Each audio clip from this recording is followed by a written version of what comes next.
مولانا الیاس صاحب رحمۃ اللہ علیہ کہا کرتے تھے، ہم نے اس ماں کی گود میں پرورش پائی ہے جس کے حلق سے ایک مشتبہ لقمہ پوری زندگی میں نہیں نکلا گیا۔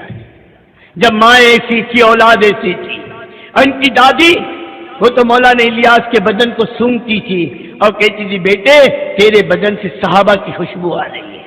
جب ماں ایسی تھی، اولاد ایسی تھی۔ امام بخاری کو امام بخاری بنانے والی کہ ان کی ماں ہے، ماں کے چہرے پہ داڑھی کا ایک بال نہیں نکلا کہ میں حدیث کا استاد بن چکا تھا۔ کس نے اس بلندی پر پہنچا امام بخاری کو؟ کہ ان کی ماں نے۔ مولانا عبد القادر جیلانی رحمۃ اللہ علیہ کو مقام غوث پر کس نے پہنچایا؟ کہ ان کی ماں نے۔ حضرت نظام الدین اولیاء کو محبوب سبحانی کس نے بنایا؟ کہ ان کی ماں نے۔ مولانا بختیار کاکڑی رحمۃ اللہ علیہ کو اس بلندی پر کس نے پہنچایا؟ کہ ان کی ماں نے۔ کی بربادی خدا کی قسم آج ہم اپنی آنکھوں سے دیکھ رہے ہیں، اور اولاد کی بام کیا ماحول کا رونا روئے، سب ماحول ہی خراب ہو گیا ہے، سب ماحول ہی گندا ہو گیا ہے، سب ماحول ہی بیہودہ ہو گیا ہے، ماحول کو ہم بلیم کر رہے ہیں، حالانکہ ماحول کا قصور نہیں ہے، یہ گھر کا قصور ہے۔ اور یہ میں نہیں کہتا، حدیث ہے، جناب رسول اللہ صلی اللہ علیہ وسلم فرماتے ہیں ہر بچہ فطرت سلیم پر پیدا ہوتا ہے، اللہ کسی بچے کو بے ایمان نہیں پیدا کرتا۔ پھر اسے بے ایمان کون بناتا ہے؟ کہ اس کے گھر کا ماحول۔ ماں یہودی ہے، اولاد یہودی بن رہی، ماں عیسائی ہے، اولاد عیسائی بن رہی ہے، ماں مشرک اور بے ایمان ہے، اولاد مشرک اور بے ایمان بن رہی ہے۔ میں پوچھتا ہوں ایک مسلمان ماں باپ بھی اپنی اولاد کو مسلمان بنا رہے ہیں؟ اسے دین دے رہے ہیں؟ اسے نبی کی زندگی دے رہے ہیں؟ اسے قرآنی تعلیمات دے رہے ہیں؟ اسی لیے علماء نے لکھا ہے جیسی ماں ہوگی ویسی اولاد ہوگی۔ خدیجہ جیسی ماں ہے، فاطمہ جیسی اولاد ہے، فاطمہ جیسی ماں ہے، حضرت حسن اور حسین جیسی اولاد ہے۔ یہ ماں کی پرورش، یہ ماں کی تربیت۔ مولانا عبد القادر جیلانی رحمۃ اللہ علیہ کو مقام غوث پر کس نے پہنچایا؟ کہ ان کی ماں نے۔ حضرت نظام الدین اولیاء کو محبوب سبحانی کس نے بنایا؟ کہ ان کی ماں نے۔ مولانا بختیار کاکڑی رحمۃ اللہ علیہ کو اس بلندی پر کس نے پہنچایا؟ کہ ان کی ماں نے۔ اور مولانا الیاس صاحب رحمۃ اللہ علیہ کہا کرتے تھے ہم نے اس ماں کی گود میں پرورش پائی ہے جس کے حلق سے ایک مشتبہ لقمہ پوری زندگی میں نہیں نکلا گیا۔ جب ماں ایسی تھی، اولاد ایسی تھی، ان کی دادی وہ تو مولانا الیاس کے بدن کو سونگتی تھی اور کہتی تھی بیٹے تیرے بدن سے صحابہ کی خوشبو آ رہی ہے۔ جب ماں ایسی تھی، اولاد ایسی تھی۔ آج کی ماں فیشن کی دیوانی، آج کی ماں کپڑوں کی دیوانی، جو ماں خود کھڑے رہ کر پانی پیے اس کی اولاد بیٹھ کر پانی پی سکتی ہے؟ جس ماں کے سر پہ خود دوپٹہ نہیں اس کی اولاد سر ڈھانک سکتی ہے؟ جو ماں گھنٹوں اپنے ایمان کو برباد کر رہی ہے اپنے بچوں کو گود میں لے کر بٹھا کر، کیا اس کی اولادوں میں شرم آ سکتی ہے؟ گھر کو آگ لگی ہے، گھر کے چراغ سے دستو ہمارے ذمے ہے، سب یاد ہے، گھر بھول گئے، سب کی جن کی فکر میں مر رہے، ہاں فلاں جگہ فلاں جگہ فلاں جگہ، کرو سب کا غم، گھر کا بھی تو غم لو، ورنہ حال کیا ہوگا؟ باپ کی تہجد نہیں چھوٹ رہی، اولاد کی جمعہ نہیں ہو رہی، مرد سراپا سنت میں غرق ہے، عورت کے سر پہ دوپٹہ بھی نہیں ہے۔ ہمارے پاس بولنے والی زبان ہے، لوگوں کے پاس دیکھنے والی نگاہ ہے، جس دین کی بات کر رہے ان کا گھر دیکھو، ان کے بچے دیکھو، دین کی بات کر رہے ہیں، تبلیغ کی بات کر رہے ہیں، ہمارے نبی کی محنت، ارے ادھر دیکھو ترجمہ ہو رہا ہے یار، ارے ادھر دیکھو، نماز میں ادھر دیکھتے کیا ہو رہا ہے بھائی؟ ابھی تو نماز ہی نہیں بنی دوستوں، وہ کرے اپنا کام، ان سے بھی کہو ایسا ترجمہ کرے۔ تو میں کیا کر رہا تھا کہ میرے دوستوں دیندار بنانے کی فکر، دیندار بنانے کی محنت، اور دین ڈنڈے سے نہیں آئے گا، مار پیٹ سے نہیں آئے گا، اس سے تو ضد آئے گی۔ آپ نے ڈنڈے سے دین لانا چاہے نا تو بچوں نے کھڑکی سے دیکھا ابا آ رہے ٹوپی، اور ابا نہیں ٹوپی غائب، بیوی دوڑ کر گئی دوپٹہ سر پہ، باوا شوہر نہیں تو دوپٹہ غائب۔ یہ منافقت ہے، اور یہ منافقت ہماری مار پیٹ کی وجہ سے ہوئی ہے۔ دین اوپر سے تھوپنے کا نام نہیں ہے، دین اندر سے قبولیت کا نام ہے۔ اتنا اللہ نے حق کے قبول کرنے کی استعداد مرد سے زیادہ عورت میں رکھی ہے۔ حضور کے وصال کے بعد مردوں میں استعداد ملتا ہے، کوئی عورت مرتد ہوئی ہو ایسا نہیں ملتا ہے۔ حبشہ کی ہجرت بھی، ایک صاحب وہاں جا کے مرتد ہو گئے، لیکن ان کی بیوی نے وہاں بھی اپنے ایمان کو بچا لیا، وہاں بھی اپنے ایمان کو بچا لیا، اور اللہ نے اس کا کیا اعزاز ملا؟ اللہ کے نبی کی بیوی ہونے کا شرف ملا۔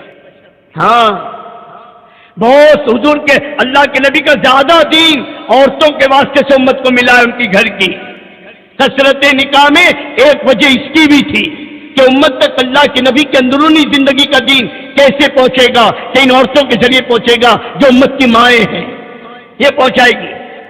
حق کے قبول کرنے کی سر مرد سے زیادہ عورت میں، سب سے پہلے کلمہ پڑھنے والی کہ عورت، سب سے پہلے مال دینے والی کہ عورت، سب سے پہلے جان دینے والی کہ عورت، سب سے پہلا سلام کہ عورت پر۔ یہ ساری چیزوں میں پہل اللہ نے عورت کو دیا ہے۔ قیامت تک کہ اللہ کے نام پر جتنی جانے جائے گی، سب کا اجر سب حضرت سمیہ کے نام عمل میں کہ جان دے جی۔ اور خلفائے راشدین میں ایک خلفائے راشدین صرف حضرت ابو بکر صدیق جو براہ راست اللہ کے نبی کی دعوت پر ایمان میں داخل ہوئے، باقی تینوں خلفائے راشدین جو ان کو ایمان ملا، حضرت عمر کو، حضرت سمیہ، حضرت عثمان کو اور حضرت علی کو، یہ عورتوں کے طفیل میں ملا ہے۔ کس کے طفیل میں؟ حضرت عمر کی ہدایت کا ذریعہ کہ ان کی بہن بنی، بہن کی استقامت نے عمر جیسے شخص کے دل کو پسیج دیا۔ حضرت عثمان کی ہدایت کا ذریعہ ان کی خالہ بنی، کتابوں میں اشعار موجود ہے تو صحابہ میں، یا عثمان یا عثمان، شریف باپ کا بیٹا، سمجھدار باپ کی اولاد، تجھے کیا ہوا؟ مکہ کی گلیوں میں آواز لگی ہے اللہ کی دین کی طرف بلایا جا رہا ہے اور تو نے ابھی تک کلمہ نہیں پڑھا۔ یہ خالہ کے اشعار نے مجبور کیا۔ ابو بکر صدیق کے پاس آئے، ابو بکر نے دعوت دی، کلمہ پڑھ لیا۔ حضرت علی کی ہدایت کے ذریعہ میرے دوست سے بزرگ حضرت ختیجہ بنی ہے، اور علماء نے لکھا ہے حضرت عثمان اور عمر کو بھی جو ایمان ملا ہے اس میں بھی حضرت ختیجہ کا حصہ ہے۔ حضرت عمر کی بہن حضرت ختیجہ کی سہیلی، حضرت ختیجہ کی دعوت پر عمر کی بہن نے کلمہ پڑھا، عثمان رضی اللہ کی خالہ حضرت ختیجہ کی سہیلی، اور ان کو بھی ایمان جو ملا حضرت ختیجہ کی دعوت پر ملا ہے۔ سب میں آگے عورتیں، دین میں قربانی میں اور فی استقامت کہ اس میں عورت آگے۔ چار چیزیں اللہ نے عورتوں کو خصوصی دیے، او سن لو جاگ کر، چار چیزیں مردوں کے پاس بھی ہے لیکن بہت کم، عورتوں کے پاس زیادہ ہے۔ بتا دوں؟ ایک بھی نہیں بول رہے، ارے ادھر والے بول رہے ہیں، ان کو بتا دوں گا بعد میں پوچھ لینا کہ ادھر والے بھی بول رہے ہیں۔ ہاں ماشاءاللہ لگے کہ سب سن رہے۔ چار چیزیں ہیں۔ سب سے پہلے اللہ نے عورت میں رونے کی صفت رکھی ہے، یہ جب چاہے، جس وقت چاہے، جس حال میں چاہے رو سکتی ہے، یوں کری اور آنکھ میں آنسو۔ آنکھوں میں کتنا بڑھاتی آ رہی ہے سب مرد جانتے ہیں کہ اس کے آنسو پہ ڈھیر ہے، سورا نہیں نہیں نہیں، لیکن اس کے آنسو ختم۔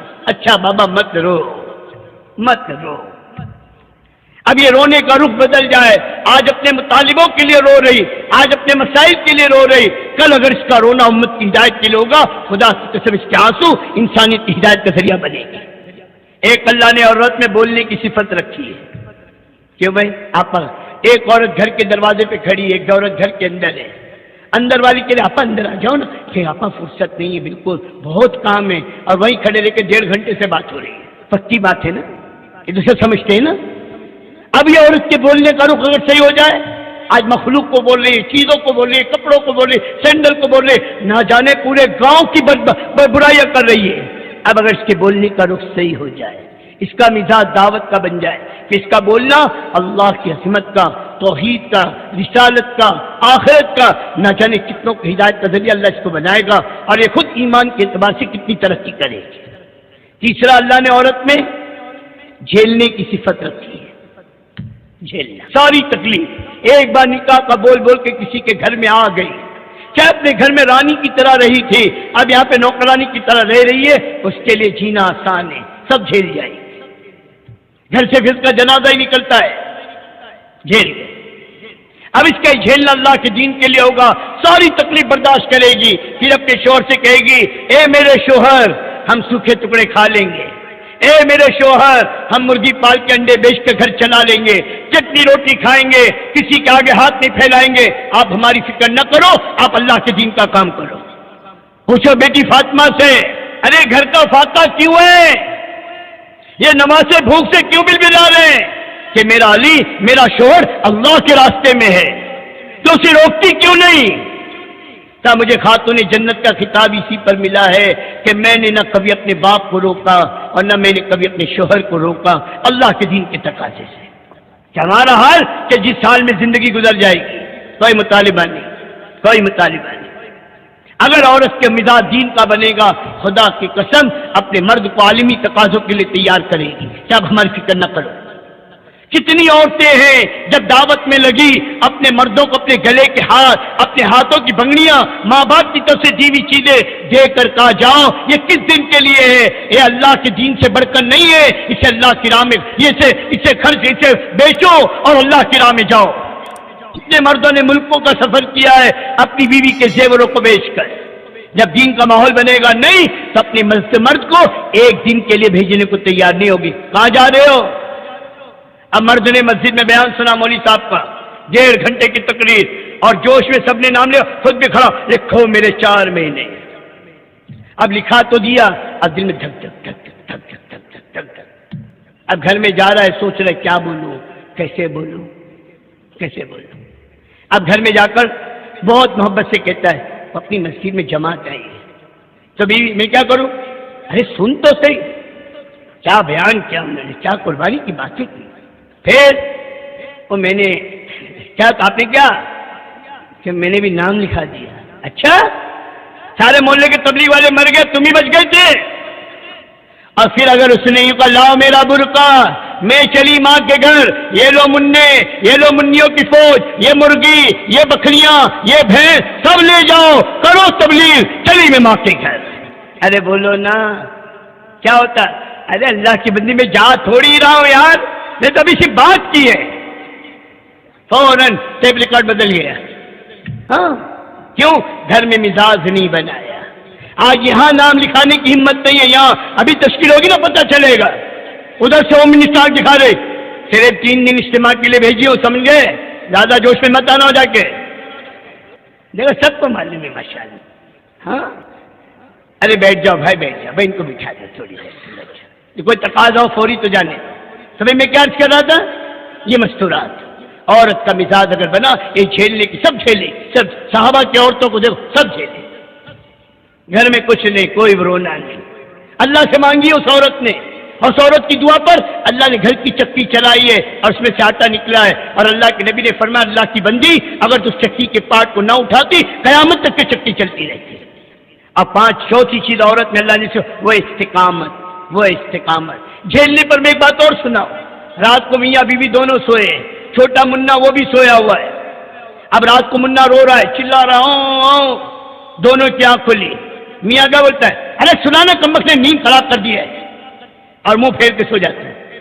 کون گود میں لیتا ہے، کون سینے سے لگاتا ہے، کون تھپ تھپاتا ہے، کون جاگتی ہے؟ کبھی کسی عورت نے نہیں کہا تیرا بھی تو ہے اٹھا تو، سب میں اٹھاؤ روز، کبھی کہ میرا ہے، میرا ہے، میرے سے جو ڈوبتی کرتی ہے نا، یہ استقامت، یہ جمنا، جھیلنا، بولنا، رونا، اس کے رخ کو بدلنے کی محنت ہے دوستوں۔ ہاں اسی دعوت کی عظیم محنت کے اندر جہاں مردوں پر محنت ہو رہی ہے وہاں مردوں کی محنت کے ساتھ ساتھ ایک ایک عورت پر محنت ہے، اور سب سے آسان عورتوں میں محنت، عورتوں میں دین کے لانے کی جو شکل ہے سب سے آسان پورے عالم کے اعتبار سے۔ ڈنڈیگل کے اندر حضرت جی رحمۃ اللہ سے پوچھا گیا تھا عورت کا مستورات کا کام کیا ہے؟ حضرت نے فرمایا تھا گھر گھر کی تعلیم ہے، اور ہر گھر میں اعمال کا زندہ ہونا ہے۔ تو عورت کا اجتماعی کام سب سے پہلی بنیادی چیز وہ ہے گھر کی تعلیم، گھر کی تعلیم، گھر کی تعلیم۔ یہ فضائل اعمال کی تعلیم میں نور ہی نور ہے۔ اللہ کے نبی کے ایک حدیث میں اتنا نور ہے ساری دنیا کے انسانوں کو بانٹا جائے تب بھی نور کم نہ ہو۔ یہ فضائل کی تعلیم، یہ گھروں کی بے دینی کو دور کرنے کا اور گھروں میں دین لانے کا سب سے بڑا نسخہ ہے۔ ہندوستان کا حال نہیں، باہر کے ملکوں کے اندر کے واقعات اور کارگزاری جو آئی ہے اس تعلیم کی برکت سے زندگیاں کیسے گزری، کیسے بدلی۔ ایک جماعت ہندوستان کی گئی تھی یورپ کے کسی علاقے کے اندر، دوپہر کے اجتماع کے موقع پر ایک عورت آئی، بالکل بے پردہ، بہت لپسٹک اور بہت ہی زیادہ میک اپ کیے ہوئے، لیکن وہ جماعت کی بہنیں بڑی سمجھدار تھی، انہوں نے محبت سے پیار سے اس بہن کو اپنے سے مانوس کیا، قریب کیا، اس کو اس کی بے حیائی کا احساس ہونے نہیں دیا۔ وہ تعلیم کے حلقوں میں بیٹھی، عورتوں کا عمل دیکھا، عورتوں کا ماحول دیکھا، صرف اتنی دیر کے ماحول میں اس نے اس پر اتنا اثر کیا، جب وہ جانے کے لیے کھڑی ہوئی تو کہنے لگی آپا پلیز آپ مجھے اپنا کوئی دوپٹہ دے دیں، اب مجھے کھلے سر اس گھر سے باہر نکلتے شرم آتی۔ اتنے لینے کی استعداد فوراً اللہ نے عورت میں اتنی رکھی، بدلے گی تو زندگی بدل دے گی۔